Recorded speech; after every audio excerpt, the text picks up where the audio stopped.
Oh, what's up, everybody? It's your friend Cheap Loots. How are you doing? I'm back from a bit of a hiatus, a wee sabbatical, as it were. AKA, I just didn't feel like recording anything. So let's talk NBA 2K24. We're at the point in the year where there's absolutely nothing to do in the previous iteration of 2K, so it's time to look forward to the next iteration of 2K. And we actually got, I don't want to say a bountiful harvest of news, but we got a little bit of news about 2K24. Some interesting ones. Kind of set the 2K community landscape aflame a little bit. You notice I got my serious newsman voice on, you know? I should have wore a suit, honestly, for this video, but that does seem like both hacky and a lot of work. I actually don't know where my business attire is, so that would require me to take out some boxes that maybe I don't necessarily want to, like, take apart right now. Notice that nice beam of sunlight. Look at the penthouse is looking good, he said sarcastically. I have had people unironically suggest that I live in a penthouse, and trust me when I say if you could see the rest of the apartment, you can only see the living room area right now. I could tell you that you would not think it's a penthouse. Trust. With the amount of home repairs I've had to do and the amount of just frankly jank going on in this here living situation, you in no way, shape, or form would think this is a penthouse situation. I am not balling. I'm not even balling on a budget, man. I'm just on a budget. Now, we got the 2K24 Courtside report. Very interesting. Basically, this one's all about gameplay enhancements, right? We're going to get our actual first bits of news about the different game modes and things like that over the coming weeks, but we got our first look at the gameplay enhancements, which, you know, they look good on paper. That I will say. Now, the reason I say they look good on paper as opposed to they just look good in general is because every single year this happens, we get a bunch of news. And this doesn't just happen with 2K, by the way. We actually just watched this happen in real time with the launch of Madden 24 just a few days ago. They get you all hyped by all these new things. Oh man, the game's going to be so different this year. We're going to change this. We're going to change that. We're going to change this. And then everyone gets all excited. They're like, oh my God, finally a new experience. But how many years have we been through this? Quite a few, right? The reality of the situation is there's going to be a lot of pre-launch hype, but at the end of the day, when we get a hold of the game, it's not going to say there aren't going to be changes, and I'm not going to say the changes aren't going to be good. But what I will say is that it's still going to feel like 2K at the end of the day. And it's still going to have those signature levels of 2K jank, just like Madden. Still feels like Madden, and still has plenty of Madden jank, right? A new era of authenticity arrives in NBA 2K24 New Gen. Now, the thing I will say is, I'm going to talk about it and go into more detail in a second here, but the Pro Play features that they've talked about are actually really awesome. So they're obviously not going to come out and tell you exactly what Pro Play is because they don't want other people using it. But generally, the next generation of groundbreaking realism and authenticity arrives in 2K24 only on New Gen. I know they're abandoning Old Gen. Old Gen's just going to play like 2K23 with whites that go in, basically, via Pro Play technology. So the general gist I get of Pro Play technology is I don't know if they're using AI. They're using something to watch real-life basketball and essentially copy the things that it sees into the game engine. So instead of using like specific mocapped animations, they're going to be trying to bring real world actions into the game through this technology, which obviously they're not going to like talk about what it is and like how it works, but that's kind of what I'm gathering from it. I mean, it's not the most articulate way to explain it. Obviously, I'm not a dev, so I can't explain it in a way that would be scientific or really explain it to the best of anyone's ability, but I can do my best here. Each year, NBA 2K takes a small, or well, I was it just says step forward, but like I'm small, you know. Step forward in delivering first-class results using motion capture, but Pro Play propels the franchise even further with cutting-edge technology to directly translate movements from real NBA games into NBA 2K24 gameplay, marking a historic achievement in sports gaming. Now that little blurb right there should tell you right off the bat two things.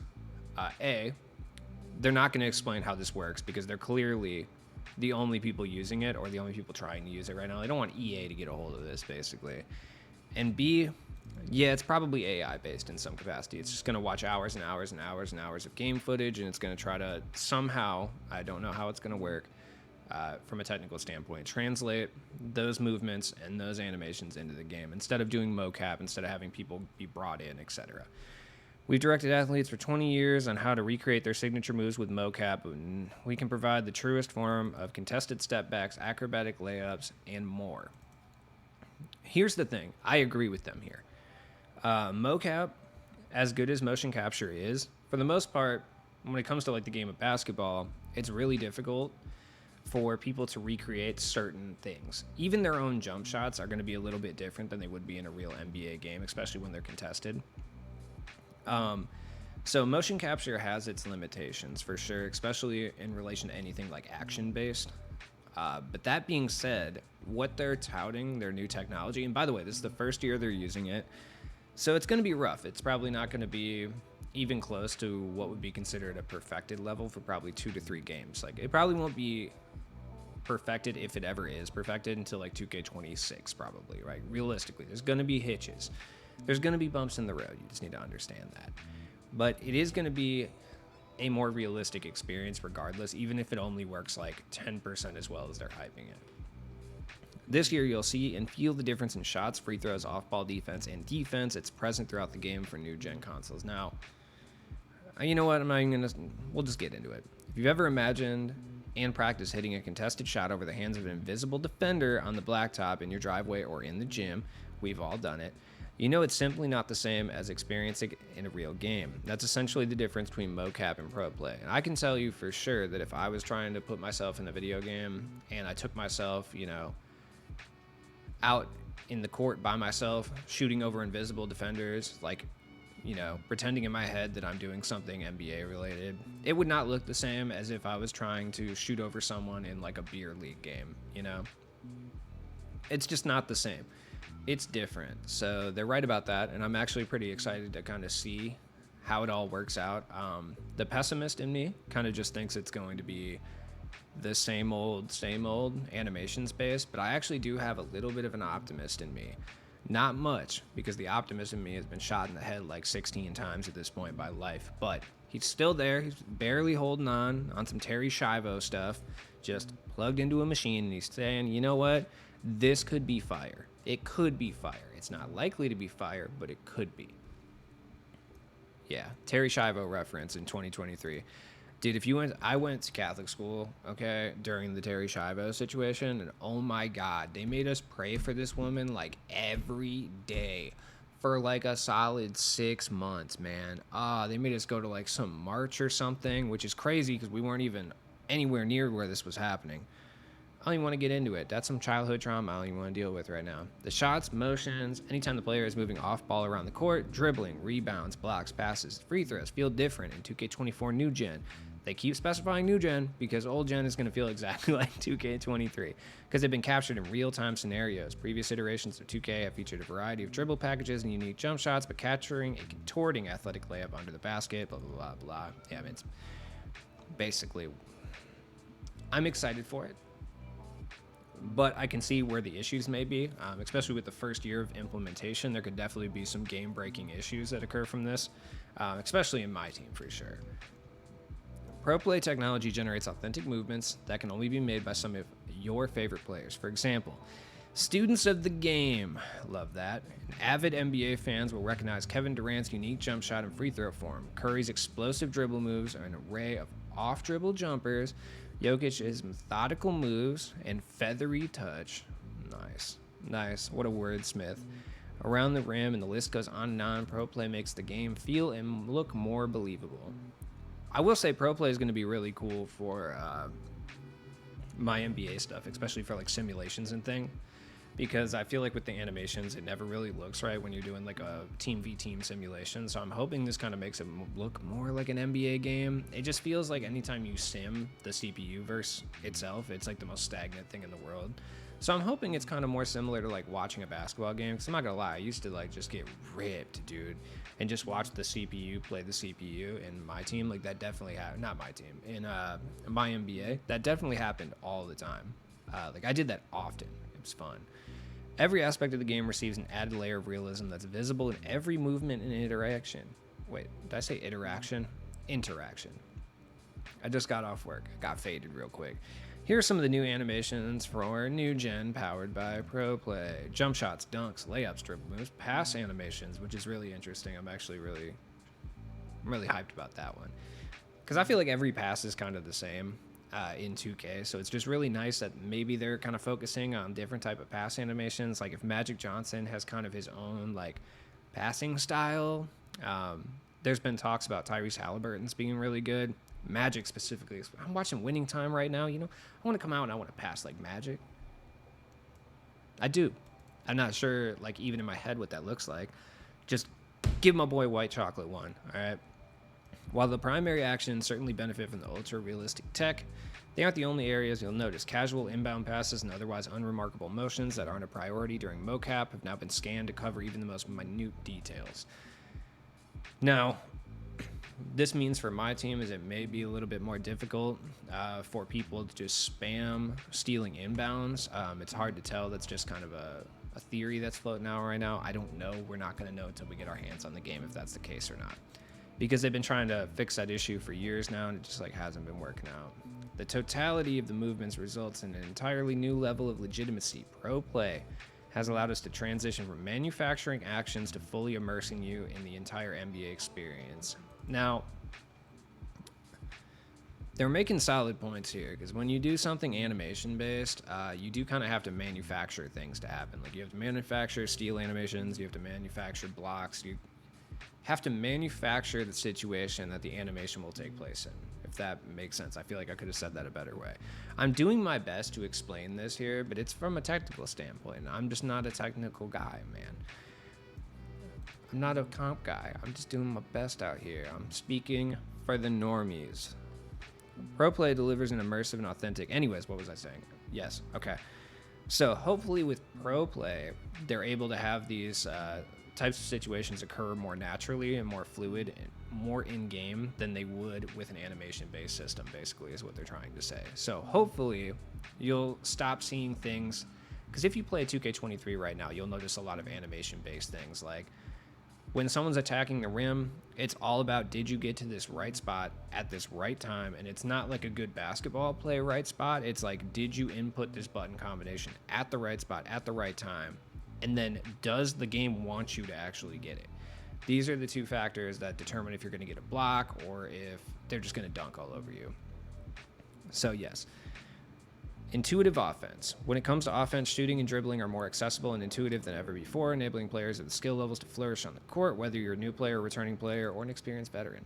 Shot timing. Players who play on Hall of Fame or in the Rec or City will be playing on green or miss shot timing for the ultimate challenge. So green or miss is still in the game, sort of. Just back to what it was before in like 2K21, where it's literally just a Hall of Fame thing. It's going to be a little bit harder than 2K23 because they're obviously going to mess around with the green windows. They're not going to be quite as forgiving. Like the green windows were larger this year than they were in past 2Ks because they took away whites going in, right? So they're going to be a little smaller, so it is going to be a bit harder. But team control modes like Quick Play, My NBA, My Team will see more forgiving shot timings. You won't have to memorize every single player's release to the exact frame to be successful. The shot timing release time setting from 2K23 has been converted to a new setting called Shot Timing Visual Cue. Now, instead of time-based, you can set your desired release point based on certain animation cues, like the jump or the set point or set release. So this means instead of knowing like, okay, I have to hold the button for a fourth of a second or, you know, whatever it may be, now you can set it that you will specifically release the button at a specific point in the jump shot that you can see visually. What that's going to look like, there's a lot of speculation on it. I don't know. I'm guessing it's like, do you want to release it when they're at the top of their form? Do you want to release it when they're bringing the ball up? Do you want to release it at a specific point in the actual jump? I don't know what this is going to be or what it's going to look like in game, like what the settings are going to be, and how that's going to translate to like my team. I don't know either, but it's interesting to see them shake it up regardless, because I think the timing stuff has always been really annoying, because when you get faster jump shots at the end of the year and you have slower jump shots as well, it's just kind of like timing is everything. So it's nice to potentially have that kind of be shaken up a little bit. Layup timing is now on by default and has also been redesigned to be much more forgiving for easy finishes at the rim. That's scary, but it also says, while also rewarding players who master it with the ability to finish tough circus layups in traffic.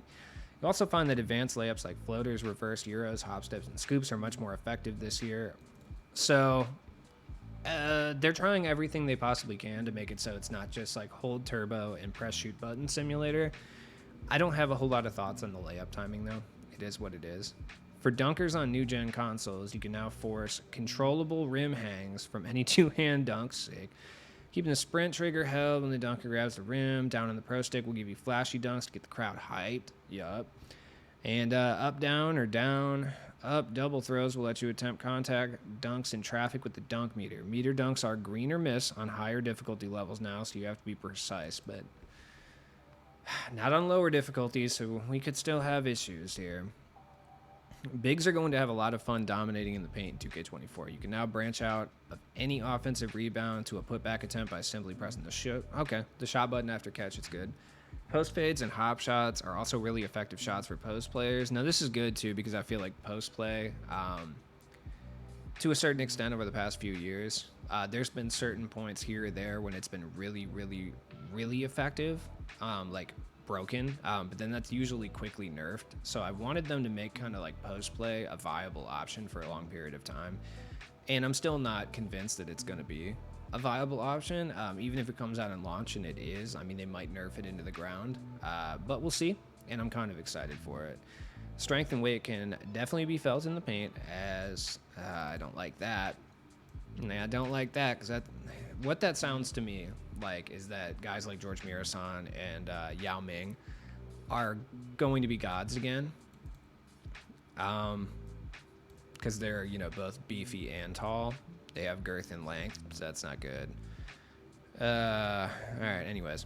Shooting has been customized and improved for all various modes. We're talking about dribbling now. Difficulties and skill levels. But in order to get high percentage shots, you need to know how to create separation with your dribbling. One of gameplay director Mike Wang's favorite elements are the dribble breakdowns. Each player has two versions. Regular breakdowns are done by flicking up on the right analog stick, and aggressive breakdowns, sick, harm's way breakdowns, as it were, are done by flicking up on the right analog stick with sprint held. This will initiate a sequence of signature size-up moves that you can use to create separation, blah, blah, blah, blah, blah, dribbling. This year's dribble system features more dribble combos, including signature double crosses and hesitation crosses from a standstill or while moving. It's word salad. With Pro Play on New Gen, your favorite ball handlers feel more explosive than ever and have unique signature combos and escapes that will put defenders. Basically, they just changed the dribbling system. It's a completely revamped dribbling system. I'm actually kind of excited for it. I've never been a big dribbler. You guys know I play like middle school Catholic basketball for the most part, dude. Just a lot of regular dribble moves and passing, a lot of ball movement out here, But I'm excited to see what people are going to be able to do with the dribbling system. Another major addition to the dribbling arsenal is the blowout dribble. Tapping the sprint trigger while moving will give you a quick burst of speed where the ball handler pushes the ball ahead to get out quickly in transition. Okay, cool. In the front court, the same mechanic being used for a quick change of pace to quickly blow by unsuspecting defenders. I will say that sounds like it's something that's going to be abused heavily, but we will have to see. Adrenaline boosts are back, but they're changed a little bit. I mean, realistically, I could talk about it, but it doesn't really matter. Skill-based defense, along with changes to adrenaline, counter moves are big. All caps. Perimeter and paint defense are both more effective and reward players for anticipating and making good reads. Defensive movement has been improved on many fonts. Oh, many fronts. Yeah, what are we talking about? Sanskrit? Like, Jesus. Basically, they've revamped the defense system. Now, the thing I will say is we've heard this for the last, 3 or 4 years, and defense realistically has felt the exact same. Now, with the pro play, they're relying very heavily on the pro play stuff, because if you have been familiar with 2K and you've been familiar with the Courtside reports and the blogs, dude, they're all the same. Like the past 3 years, the blogs, the first ones that come out about gameplay, have all been very similar to this. It's just they're really banking on the pro play feature. Like, no, everything that we've been saying for the last 4 or 5 years, it's fine. Pro play is actually going to make it so that it works. So, interesting. Takeover has actually changed, though. now you can kind of, when you fill up the takeover meter, you can pull up a menu that lets you choose between finishing, shooting, playmaking, defense, rebounding, or physicals. Activating one of those categories will boost all your ratings. So you can essentially choose your takeover. That's cool. Finally, when you unlock Mamba mentality, activating double takeover will boost all of your attribute categories, making you a true beast on both ends. So you can get super takeover. You can basically get game breaker now. So, you know, that's great. You want the ball in your hands. This is just coach stuff. After any made or missed shots, new gen players will notice an overlay that appears and tells you the type of play that will be called to opt into the play. Basically, there's a new play calling system. Not going to go too deep into it. We don't really have any info on it. It's just, we'll see when the game comes out. Now, for those who want to dig deeper into the X's and O's, this year we added a new freelance called Comp. I'm not even going to read all this. I'm just going to tell you exactly what the Comp freelance does. The Comp freelance makes it so you're 5 out. So it's the same as like a Hawks freelance or any of those. You're just going to go 5 out wide, right? Corner, key, top, right? And then nothing else is going to happen. Your players are going to just stand there in the positions until you call something. They're not going to cut. They're not going to move on their own. The CPU, the AI will not do anything except put them in that spot, and then you will have to make them move around, etc. You'll have to call backdoor cuts. You'll have to call specific plays. You'll have to try to get them open, off-ball screens, etc. Now, for a vast majority of people, I think they're going to try this out because they think it sounds good, and then they're going to realize it's like a lot of work and go back to using like a regular freelance. But certain people are going to be able to abuse this on a level you've probably never thought possible, so it's going to be very interesting. Substitutions, okay. Brand new lineup and substitution engine. In the past, our AI would tend to sub all 5 players out of the game at the same time, so create an environment that was right for scoring droughts from the AI offense. This is kind of more for my NBA, realistically. The new system was built around keeping scorers on the floor, so basically they redid the substitution. Now, there's no word on if... What we've all been asking for was your 5 bench spots in my team, to have 5 of them and then 3 reserves, so that you can just call your 5 in and they wouldn't mess them all up and they wouldn't go all over the place. Like, you wouldn't have like a gold point guard coming in when you have like 3 dark matter point guards on the bench because they don't technically play point guard. You know, it's like, that's what we wanted. It's interesting. Now, so far, everything sounds good. But at the end of the day, these gameplay blogs, I guess, or Courtside reports are just, they're word soup. You know, it's a lot of flashy, hey, look, we're trying. This is going to be so much different. That's why you should buy this game. I've been let down time and time again by not just 2K, but other game studios, specifically when it comes to yearly titles. I mean, how many times are we let down by by like Call of Duty or any other? Assassin's Creed is a big one. How many new Assassin's Creed features were we promised, and then the game literally did not change from Assassin's Creed 2 up to Assassin's Creed Brotherhood, I think? Is that the one in London? Yeah. I mean, it never changed, right? So, because it's a yearly release cycle, I'm not sure that they're able to change it as radically as this blog will make it sound. Now, that being said, if you're excited for it, be excited for it. If you're pessimistic about it, be pessimistic about it. At the end of the day, none of us actually know. So, have a good day. I hope it's cool. I don't have an outro. Deal with it.